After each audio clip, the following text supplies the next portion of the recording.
Welcome back. You're watching McLaren Port Huron's Today's Health, and we're talking about a very important topic, and that is sepsis.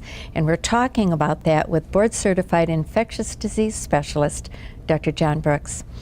Dr. Brooks, let's review what causes sepsis. So sepsis is the body's response to an infection. So, you've had a cold, you've had the flu, you've had an injury with a small wound on your leg that's healed. So those are minimal things, right? So the body responds, it goes through its cycle, it appropriately does all it's supposed to do. Sepsis is when the body has responded basically inappropriately to what's going on. It's an exaggeration. So you get pneumonia. Okay, people get pneumonia, and people do fine and recover all the time. But when you develop sepsis, the body has responded way too much. It's released these chemicals, they're called cytokines, and they create a storm. Think about it that way. So this storm is happening in the body, and that causes damage to the body. It can damage the organs, the lungs, the kidney, the heart, and it's that damage that is the sepsis. And that happens rapidly, that Correct. process. And it is caused by usually bacteria, but viruses, parasites. We don't think about parasites much in America, but certainly malaria, people have heard of malaria, causes a horrible sepsis in certain people. Is it contagious? So the bacteria that causes the sepsis or the virus that causes the sepsis, that can be contagious, but sepsis doesn't go from sepsis to sepsis, from person to person. It's your own unique immune response, how your body has responded to the invading pathogen that determines whether you get sepsis or not. So I can have pneumonia and be completely fine. Common bacteria called Streptococcus pneumoniae, most common causes of pneumonia in America, right? So I get it, I'm okay, you come visit me, I give you strep, and you can get sepsis. Now I gave you the strep, but your body's response to the bacteria is what caused the sepsis. How do you diagnose? We talked in the beginning about there isn't one single test, but how do you make that diagnosis, and rapidly? So we do have assessments. Right now we're using something called QSOFA, which is an assessment that they do in the emergency center here at McLaren Port Huron, and hopefully other hospitals too. So the patient is assessed, the nursing staff, the physician staff. They do some basic things. What's their respiratory rate? How fast are they breathing? What is their blood pressure? Is it low? If their systolic blood pressure is less than 100, there's a trigger. There's something going on. And what's their mentation? Are they talking like you and I right now, or are they off? Are they not acting how they're supposed to? You see those three things going on, then you know the patient is probably septic. There's a good prediction with those symptoms all coming together, especially if you think they have an infection. Now, if somebody comes in and they were in a motorcycle crash, well, there's no reason to think they have an infection, right? So if they have those things going on, you're not thinking sepsis. Okay. But if you think they have an infection and those things are going on, then you think sepsis. You link the two things together. So then you make the diagnosis of sepsis, and then what do you say to the patient? So, well, it all depends. Now, a lot of times we're talking to family because the patient's mentation has changed. Okay. So we will tell them, we'll educate them as best we can for their current level of mentation. Can they understand what's going on? We'll support them. We give them fluids. We give them antibiotics. We make sure if they have pneumonia that we're going to treat their lungs. If they have renal failure, we're treating their kidneys. If they have a urine infection, we treat that. Is their urine system blocked? We unblock the urine system. Do they have an infection on their limb? Do they have a cellulitis or wound infection? Then we debride that. We have a surgeon come in and see them. So you have to do all the things to treat the infection and then support the sepsis. Are these patients in ICU? It sounds like they're very, very sick. Patients in septic shock are always in the ICU because they're having organ failure.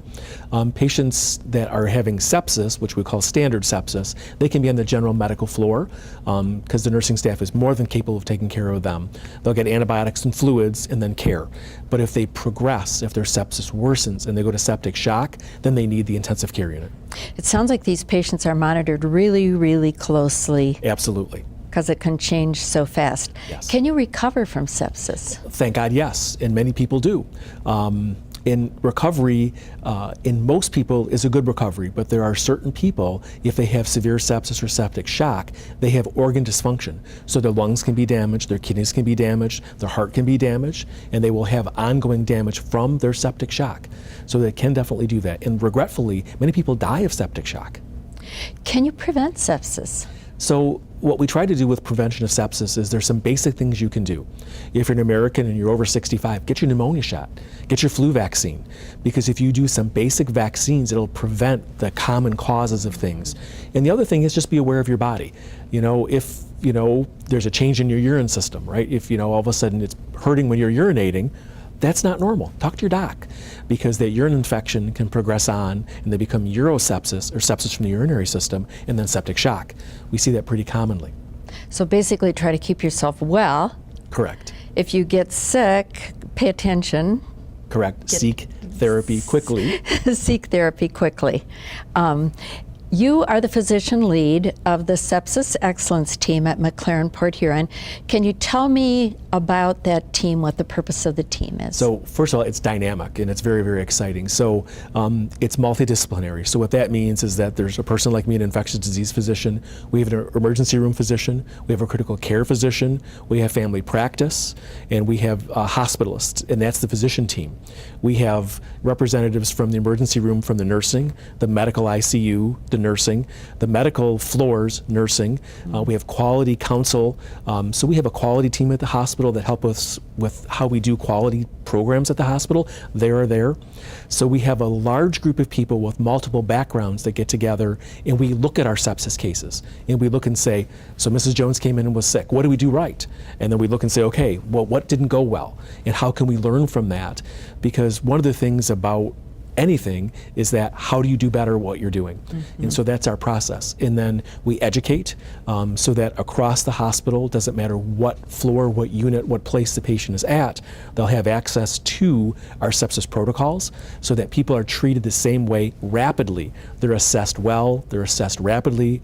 So when you hit the ER at McLaren Port Huron, we actually have in the emergency center, there's a screen the nursing does, and on that screen they're assigned a number, and that actually goes on the triage board that the physician sees to look and say, is this person at risk of sepsis?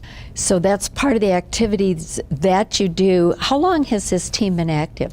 Wow, a long time. So we started as the pneumonia team back 20-something years ago, and then we evolved into the sepsis team probably 4 years ago as sepsis really became, we did a good job with pneumonia. We probably met all our criteria, so we evolved into sepsis, which pneumonia is just one of the things that causes infections. So how do we do a better job with all infections that lead to sepsis? Is there someone, a body, a physician group, a national group that says if you're really good at treating sepsis, you'll do these things? So or are you on your own? Okay, so Sepsis 3, so that's an international collaboration.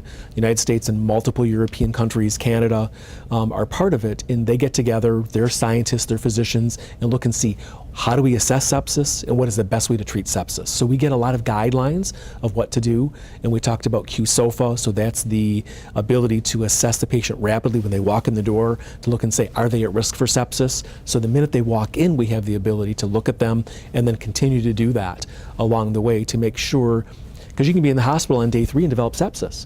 So we are actually ongoing doing sepsis evaluations of the patients on an ongoing basis during their hospital stay so we don't miss the opportunities to intervene and to help them do well.